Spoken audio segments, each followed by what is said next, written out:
Welcome everybody to the Power Connection Chat. My name is Bobby Umar. I'm here with Joanna Buczkowska-McCumber from the League of Innovators. Good morning. Good morning, Bobby. How are you doing? I'm good, thanks. And I'm saying good morning to you because you are on the West Coast, so yes. You are actually in the morning, and I'm getting hungry for lunch. But that's okay. This is a special edition of the Power Connection broadcast.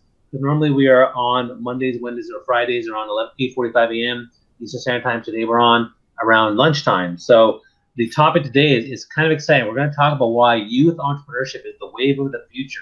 We're encouraging youth entrepreneurs to not only to dive into startups, dive into entrepreneurship, maybe build it as a side hustle as part of your career, but a big part of what you should be doing for your career. So for those of you who are just joining me for the first time, a few ground rules. First of all, talk to us. We want to make it engaging. So comment below. Let us know where you're from, where you're calling in from.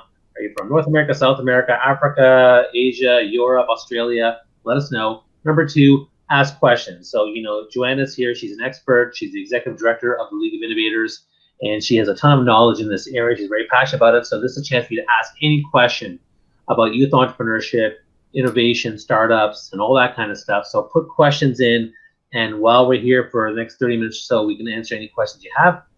And then the other thing, if you're liking it, you can also like, hearts, clap, light bulb, smiley face. You can tag people during the conversation. You can share this on your own page. You can also engage people on the feed and ask them questions. So we're really big on trying to get people engaged to the broadcast. Okay, so please make sure you're doing that and be part of the conversation. So why don't we start off with, let's start off actually a bit about just you, Joanna. Talk a bit about maybe who you are and kind of, what you've been doing, and most want to hear a bit about your background, and then we'll dive into the topic a little more. Let's hear about your background and kind of what you're doing and why you're doing it. How about that? Sounds good. That's a good start, Bobby. Okay, good. So my background is for the last 12 years, I have been deeply embedded in the startup ecosystem, but specifically from really this incubator accelerator space where I've been working on developing programs for early stage startups and predominantly youth-led startups. So I did that when I worked at the University of British Columbia at the Sauder School of Business. We developed the first social impact accelerator out of that university, working with social ventures to really get them off the ground to build their sustainable business models. And then moved on to an organization that was called The Next Big Thing, which was the predecessor of League of Innovators, really working with young people in Vancouver to help them build their startups. And when we talk about young people, it's predominantly young people under the age of 25.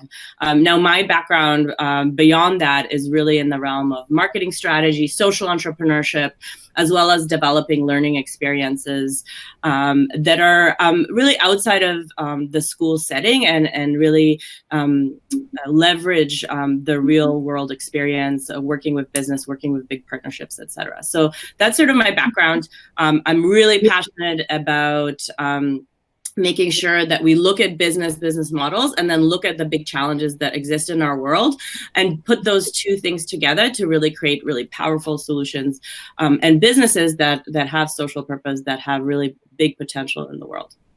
And have you, you're very passionate about helping youth entrepreneurs. So what's kind of your experience in being a youth and an entrepreneur? Did you do a lot of that as well? So interestingly enough, my background as a youth was my very first career was I was a tennis player. I played tennis from the time I was 16 till I was 22 about, and I played on the national tour in Canada, played internationally, went to college at the University of Arizona, played on their NCAA team, went on to coach afterwards. And then sort of that was really like my first career, I would consider. It certainly wasn't entrepreneurial necessarily, but that was really the first thing, very different than a traditional, school experience when I went to college. I did when I was, once I finished, I went on to get a multimedia design degree in branding and marketing. And I did start out my own branding consultancy. And it was through that I actually really fell in love with business and the potential that it had to create change in the world. Yeah, it's interesting. I was telling you how much I've been a big Yeah. passionate advocate for youth entrepreneurship for a long time. And I remember the first time I actually got involved was I did a thing in high school, grade 10, 11, 12, called Junior Achievement. And it's Yeah. basically, yeah, and basically what you do is you take high school kids from grade 10, 11, 12, and you put together a company. And it was kind of exciting to get into entrepreneurship and learn about, building a company and things like that.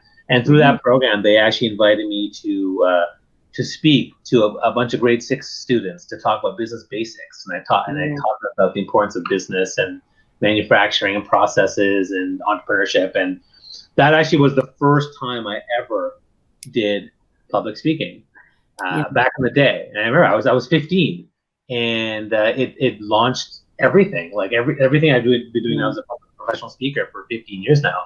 That was the first time I ever spoke to an audience, and it went well. And the kids loved me, and I loved being in front of them. So that's why I'm a passionate advocate for both entrepreneurship as well as speaking itself. So so that's why I'm really liking what you guys are doing. I've also been following League of Innovators for a while. Mhm. I've talked to several people on your organization team. I absolutely love what you're doing. So, and part of it is because those who know me, and, the Power Connection really is about sharing, workplace Mhm. insights. And I focus on things like personal branding, public speaking, Yeah. employee engagement, leadership, networking, things like that. But I also talk about entrepreneurship. I also talk about, my startup, Discover Your Personal Brand. Yeah. And I've also been doing a lot of work with helping youth. So I love what your organization is doing. I think that helping young people discover their brand, discover what they should be doing, and forging a path to success and fulfillment that aligns with who they are is so important, because so many people don't do that, and I didn't do that. So Mhm. why don't you tell us a bit more about what League of Innovators is doing? For sure. So League of Innovators is a national charity, and our headquarters is in Vancouver, BC, but we operate across the country with our programming. And so our focus is really how do we create opportunities? How do we create the next generation of leaders, entrepreneurs, change makers in our country? We believe that that's through entrepreneurship and innovation, and the experiences that those specific topics will provide young people. And so we run a variety of different programs that really enable us to provide young people those experiences. And how we talk about it is that we want to democratize the concept of entrepreneurship for young people across this country, not just be accessible to young people that are in Vancouver or Toronto, but to the ones that are also in Prince George and the Atlantic provinces and Northwest Territories. We know that if you're given agency, you're able to create impossible things, really. But too often, those opportunities are only reserved to people in big city centers, the people that go to bigger universities, et cetera. And so we developed a set of programs from discovery to acceleration to really get young people exposed to entrepreneurship, to be able to test their ideas, and then all the way to actually building those ideas through our acceleration program. So we've got a discovery side of programs where we go out to classrooms, to high schools, to events, and we run crash courses on a variety of different topics around entrepreneurship and innovation, also including topics such as social entrepreneurship. How can you actually take the tools you learn through entrepreneurship and do good in the world? And we also, our big focus is blended learning. So it's both in person, but also online. So even in our discovery side, we do have online programming so that young people can access it from wherever they are, as long as they have a computer and internet. And that's certainly also the case for our acceleration programs. We've got a foundation program that's launching in March, which is really focused on if you're a young person with an idea, but don't know where to go or where to take it, come to us. It's a free program, 8 weeks. We're going to help you get your idea out of your head into something that you can build into a minimum viable product into the market. We also run a labs program, which is an incubator where you come to us with a startup idea that you've already built out, and we help you get it to the stage where you can get investment, where you can really be able to scale it. And so really our focus is that we believe young people have so much potential. It's just about providing them opportunities and points of access to gain this information, to get supports for it. But then also one of the biggest things that we see happening at League of Innovators through our community of youth is that peer network connection. Often entrepreneurship and just being young can feel very isolating, very lonely. And so how can we actually create this network across the country where young people feel connected through these topics, entrepreneurship, innovation, social entrepreneurship? Those are very unique things that young people can really rally around and provide each other support more than anything else. And it's really the powerful network of your network of the future. And this is one of the biggest things we've heard from our programming participants, is that was such a big value for them. And in your work resonates with me too as well, because I grew up in a small town on the east coast of New Brunswick, and again, all I had was junior achievement, and it was like one of the only things around. I found another program called Shad Valley, which got me to go to. So I was a Shad, and I worked as Shad for many years, and so I did that. And so once I was exposed to those two things, I was like, wow, there's a whole world out there, and that's when I moved to Montreal. Then I went to Toronto, and the big cities, they have way more stuff. So I appreciate programs like this that gave me access to lots of cool people doing cool things together, and it was very empowering too to see what we could actually put together as young people. So I think that's really great. It's a good program that you're doing, so it's awesome. So aside from that, let's get into the topic now. Okay, so you talked about youth entrepreneurship is the wave of the future. That's a bold statement, Joanna.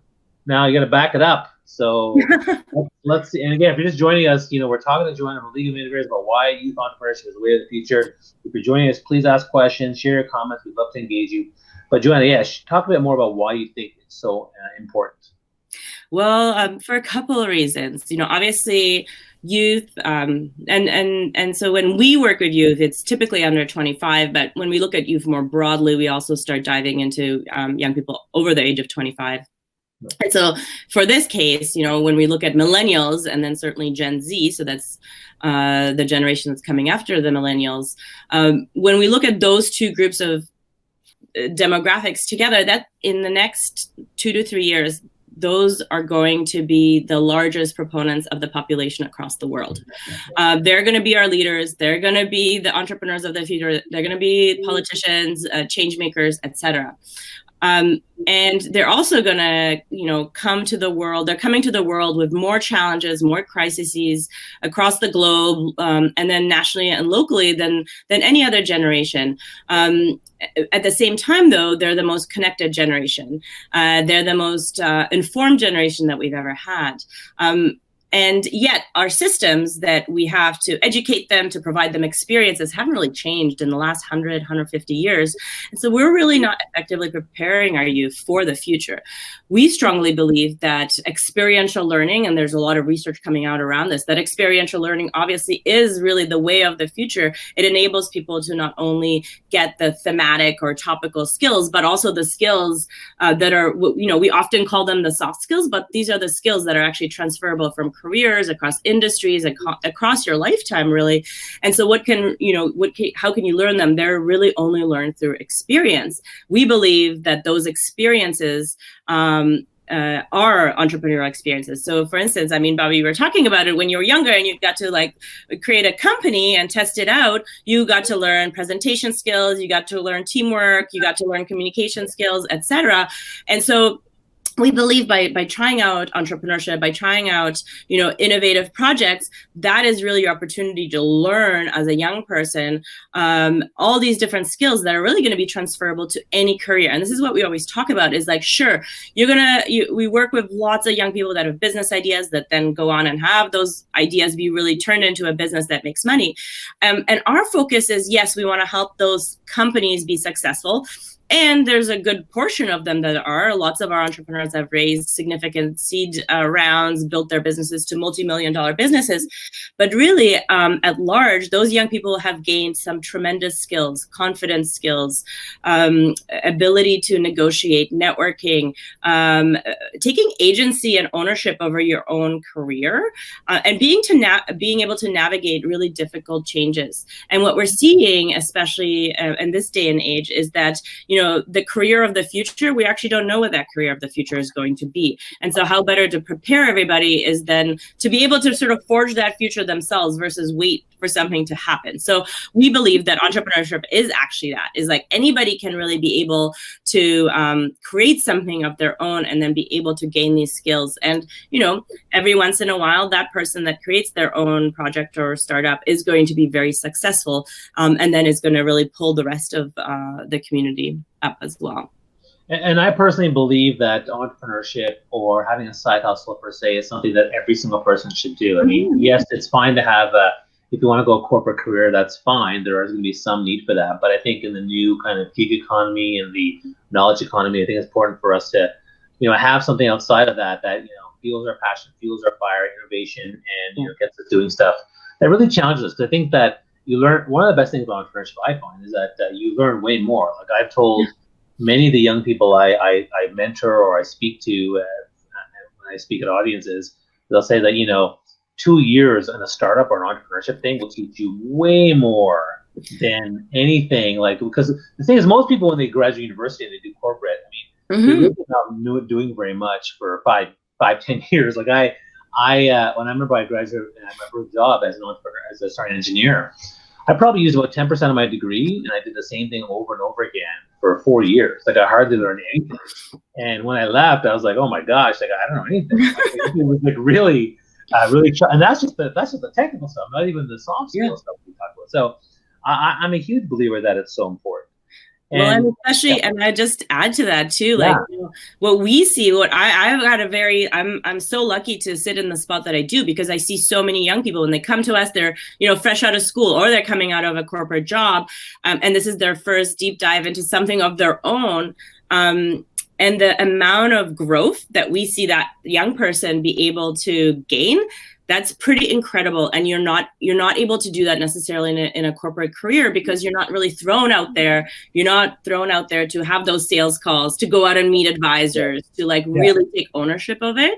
And it's so powerful. And when we see young people grow, they recognize it themselves and they're like, wow, I can do this. And I think one of the biggest things for us is, in our role at League of Innovators, for everybody on the team and even the board, it's about having young people recognize their own potential. Because I think that is sometimes, you know, they're like, I can't be an entrepreneur, I can't do this myself, or I can't ask for this. Even sometimes I can't ask for this raise, or I can't ask for this promotion, or I can't ask for this other job. It's like, no, you can, you've got the potential. You're going to be the leaders of the future. And so how can we actually like be like, you could do this, right? So, and I believe that, you know, starting your own thing, even as a side hustle, just recognizing that potential in yourself is so powerful. Absolutely. And again, we're talking to Joanna from League of Innovators about youth entrepreneurship and why it's the way of the future. People are joining in on the call. So Maureen says hi, hello, and Deepash says hello from India. Claudine's saying hello from New Brunswick, Canada. We have Kangen Water from Chilliwack, BC. So there's people over on the call. If you're joining the call, again, make sure you ask questions and share your comments and let us know what you think. Let us know where you're from. Again, we want to make sure we ask questions. So I'll start with the questions. Joanna, what is it that stops young people from diving into entrepreneurship or thinking about it? Sure. So there's a couple, there's 4 specific areas that we see being really a big roadblock for young people moving forward. The first and foremost is, you know, a lack of knowledge about what to do, right? Often it's like, well, I got an idea, but well, I don't really know. And you can search Google all you want, but sometimes you just need to talk to a real human being to be like, okay, that's what I just needed to do. I just needed to focus on the problem, or I just needed to validate something. And so that's the first thing, is not knowing anything and just not having that knowledge. The second really being credibility. And that's a big challenge for young entrepreneurs. They start out, they've got a great idea, but what they encounter is, because of their age often, nobody takes them seriously. And that's a big hit to your confidence. And just your ability to deal with failure and rejection. And any entrepreneur that's been successful will tell you, you got to get really familiar with failure, really familiar with rejection. It just comes with the territory and with life. And if you're able to deal with that, then you can get across it. But it's a big challenge.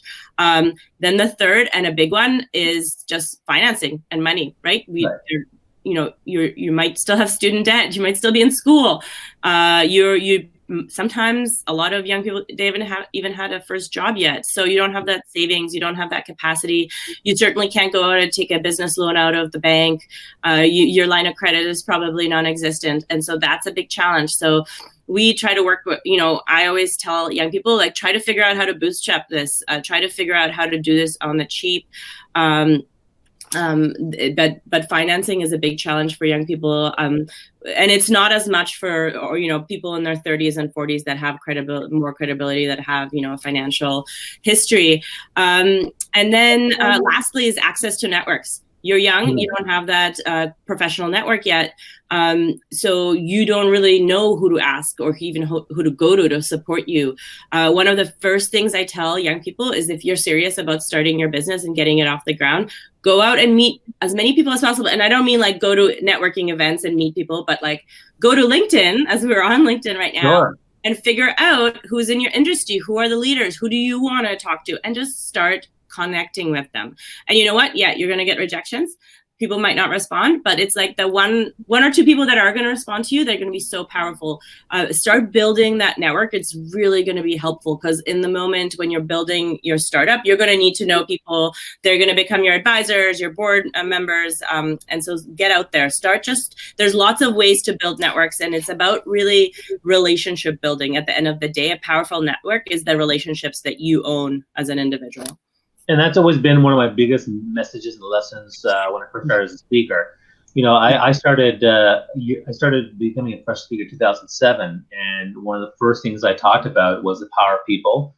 And then pretty soon I became a networking expert. And so I remember speaking at this. There was another organization called Impact. It was about impact youth entrepreneurs, and basically I spoke there for 4 years every year. And all I did was talk about networking and personal branding and relationships. So I think it's great advice. I do appreciate that. I think that's a really fascinating thing that young people need to figure out.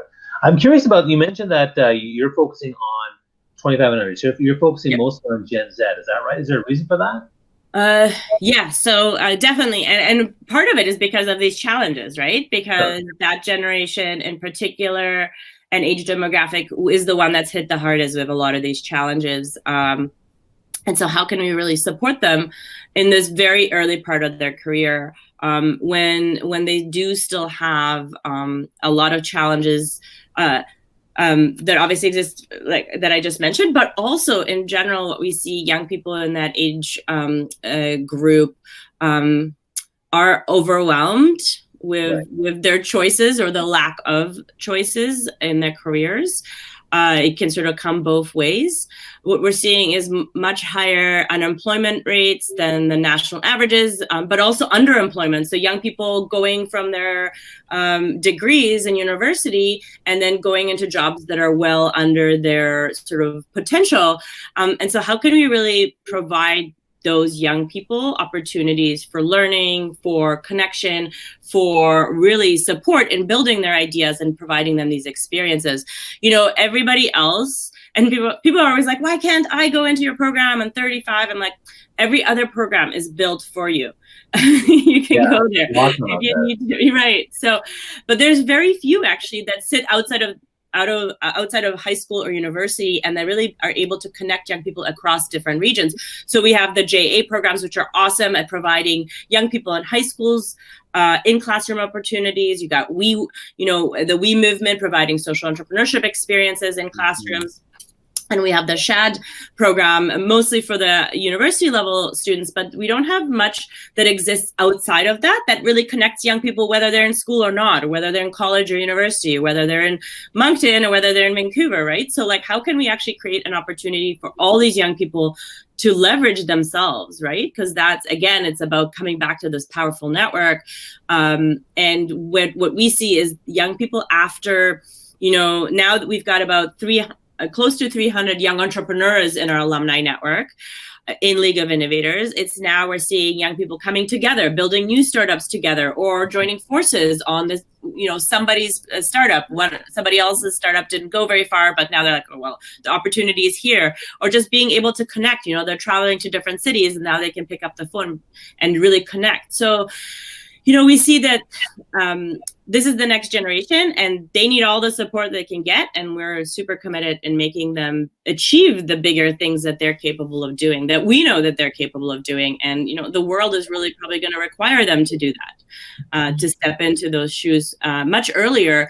And we're seeing a lot of young people in that age demographic really stepping up to the plate, from activists to entrepreneurs, to social entrepreneurs, nonprofit leaders, really voicing their opinions, really voicing their visions for the world, and we're behind all of them, and we want to make sure that young people have all the opportunity to succeed that they can have.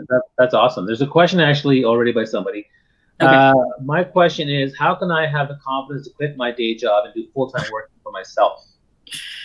Well, that's a great question. That's fine, yeah. And it's always about context, and what we talk about too. You really have to evaluate what your day job is, and then what your side hustle is. What's your startup? What's the feasibility? Where are you at with it? Are you out there in the market selling your product or service, or are you really at that ideation stage?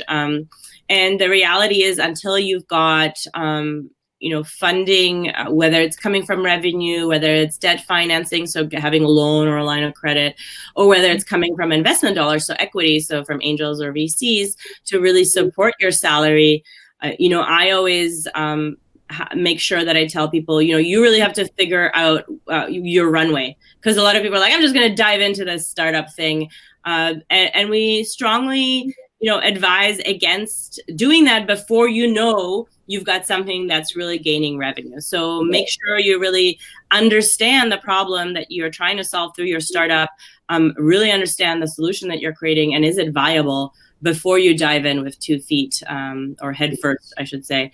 And so there's a bit of a bit of a dance going on there for a lot of people trying to figure out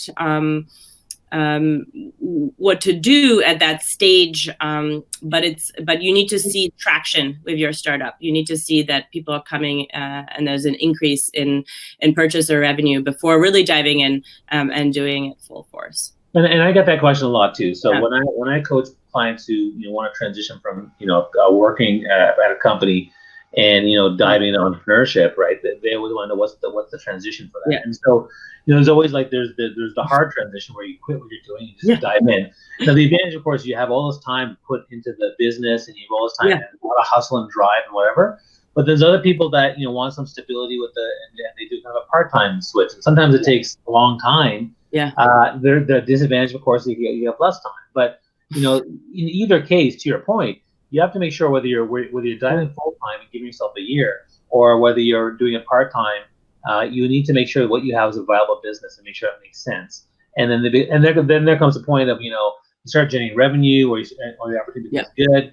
Maybe you're generating 20% of your income or 40%. When do you actually make that transition? I think it's important to hold to a goal and just do it, because a lot of people don't. They completely delay. And the other thing to keep in mind, particularly for young people, is some young people have the benefit of a really good support system, right? Yeah. So they have parents that are willing to let them stay in their house, live in the basement, and other ones that don't. So if you have that support system, I think it's important. Like I had that support system when I was young. I had my parents, so I could explore crazy different things. Like I started a music theater company in my youth, and I wanted to, and I wanted to teach English second language in Japan. Like I had these opportunities to try, because they were very supportive of me.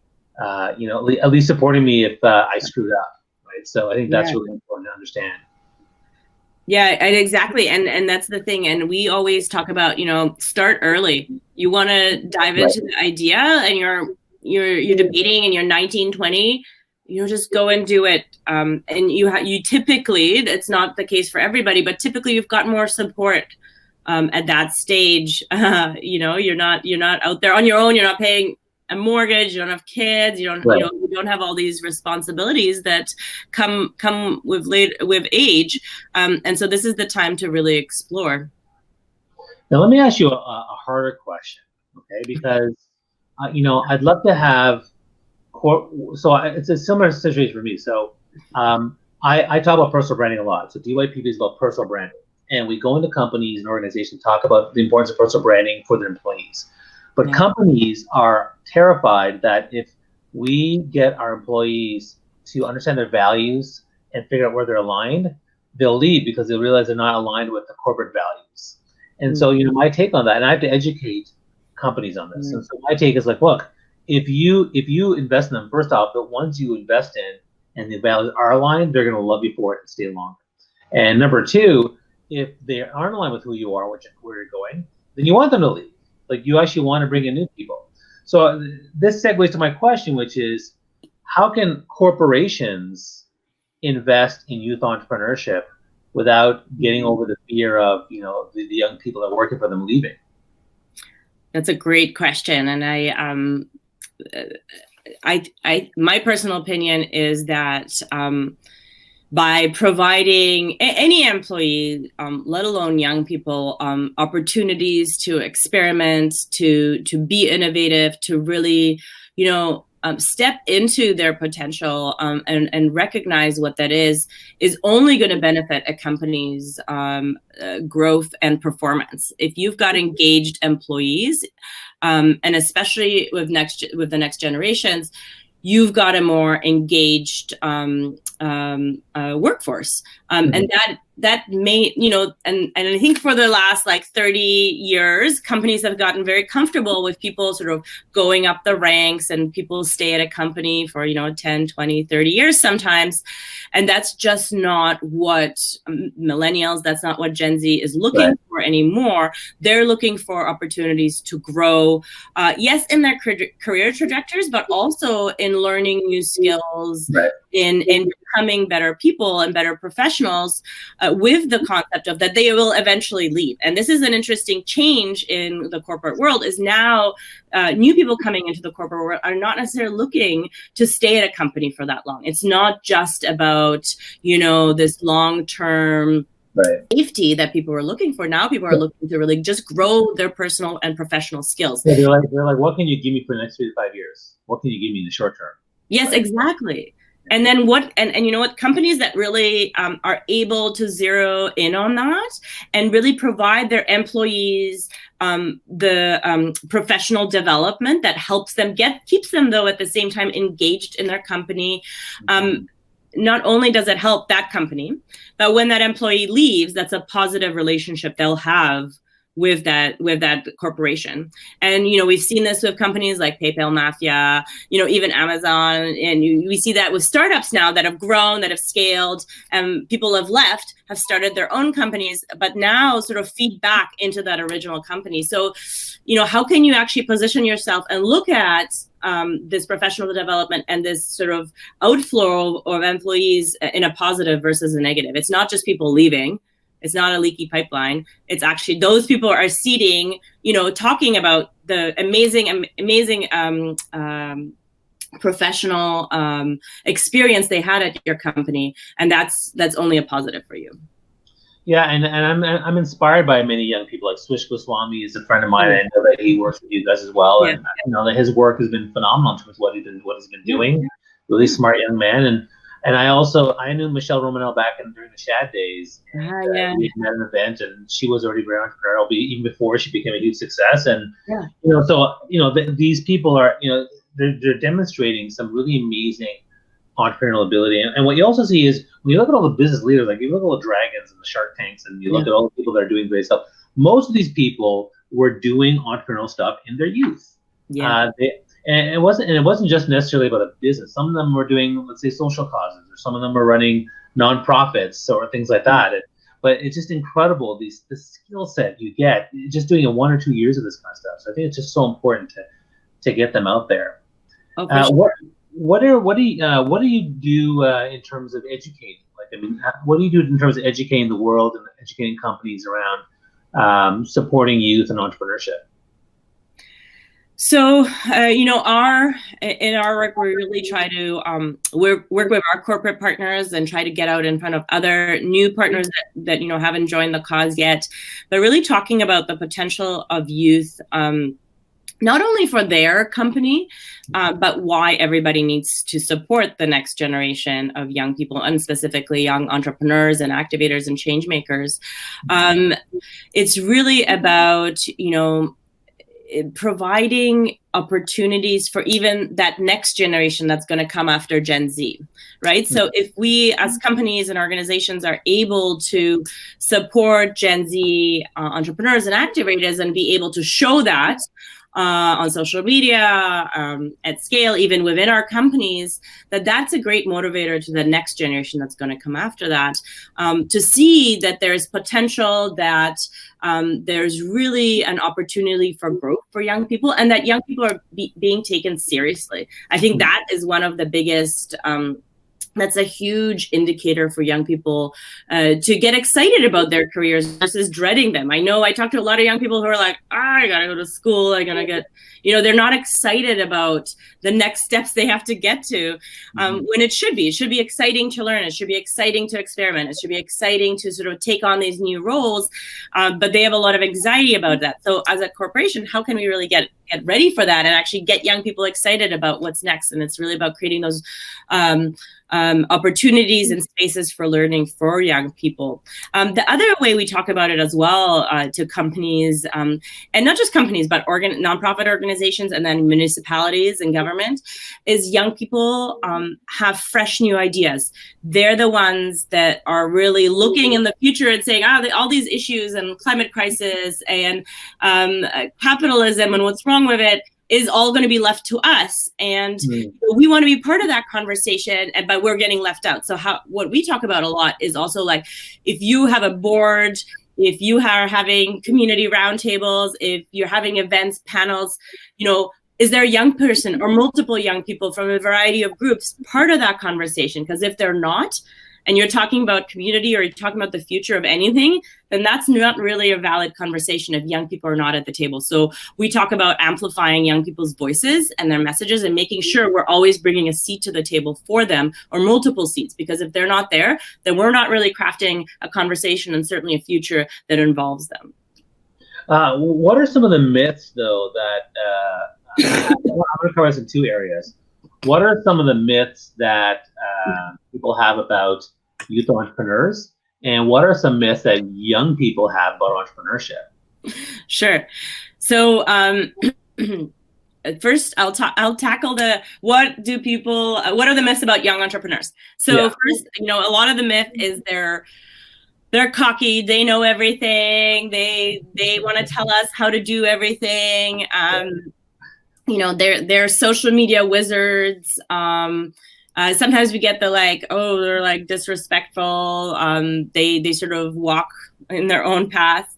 But the reality is and they get a bad rep for that, right?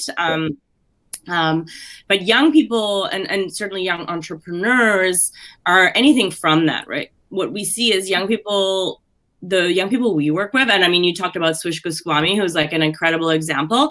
They work so hard for what they're building and the careers that they have. A lot of people just assume they've played the social media game to get there. Right. And we say, well, that's actually not true. They've worked so hard to get there. You try getting, to the level of, social media influencer presence, etc. It's really hard. It's actually a full-time job. And so, what we say is young people actually work really hard. One thing, and sorry to interrupt, but one thing I will say is that what most people don't understand is social media builds awareness. But building relationships and meeting people and having exchanges, that's where transactions are created. So It's a big difference, and people don't get that part.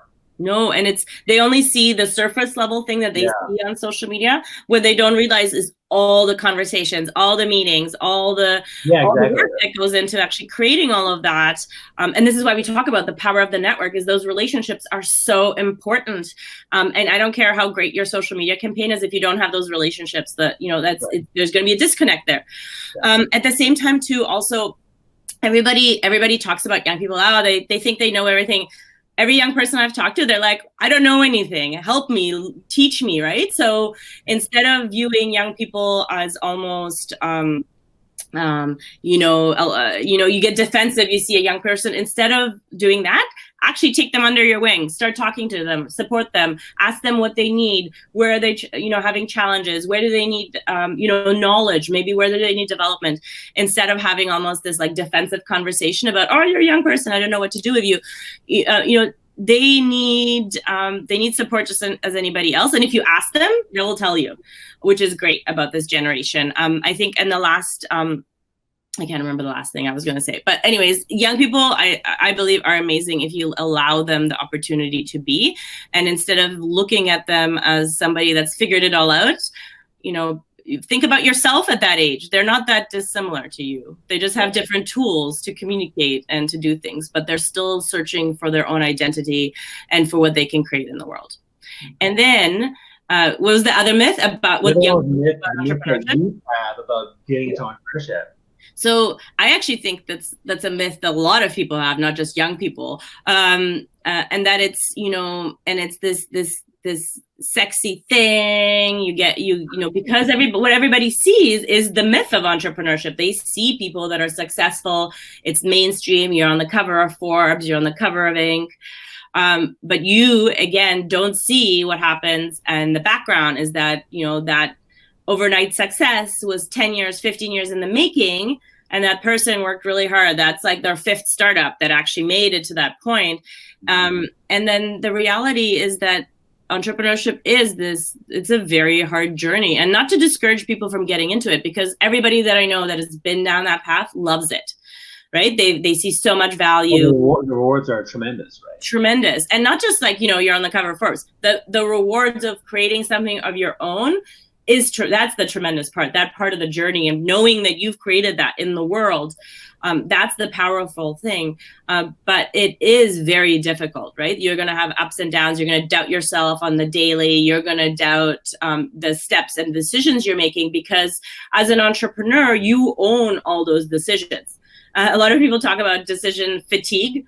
A lot of people have it, right? Sometimes they're like, I just want somebody to decide for me, because things do get hard, right? You are... and also, especially with youth entrepreneurs, people, there's tons of hackathons, there's tons of classes now in entrepreneurship. People come up with an idea and they're like, great, awesome.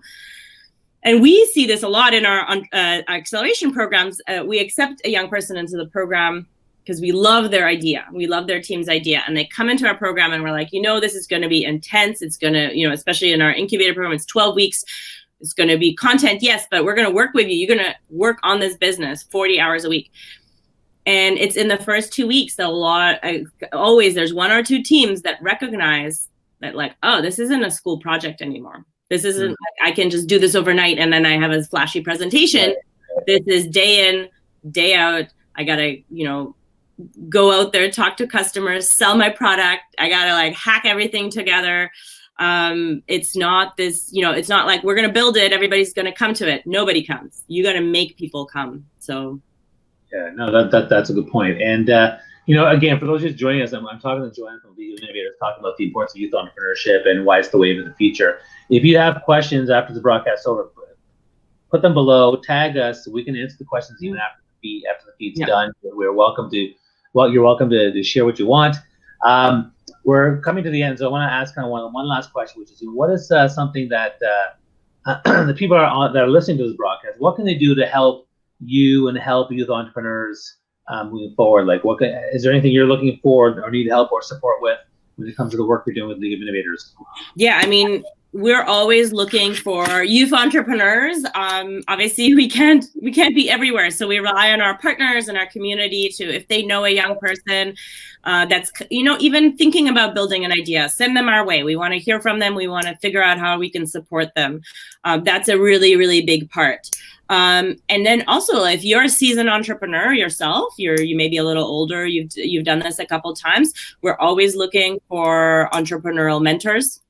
Right. For the community at large, right? So that's another part. And then I sort of talked about it earlier, but on the bigger scale, not just with League of Innovators, but if you're in a position where there's young people, or you're in a position of control, whether it's you're managing young people, or you're leading a board or a council or a roundtable or an event, make sure young people are there. Make sure young people are represented. and that their voices are heard. So that is my bigger sort of ask to everybody, because I know everybody can do that in whatever respect. It's like, you can always ask the question. I'm like, are we representing young people at this event or at this meeting?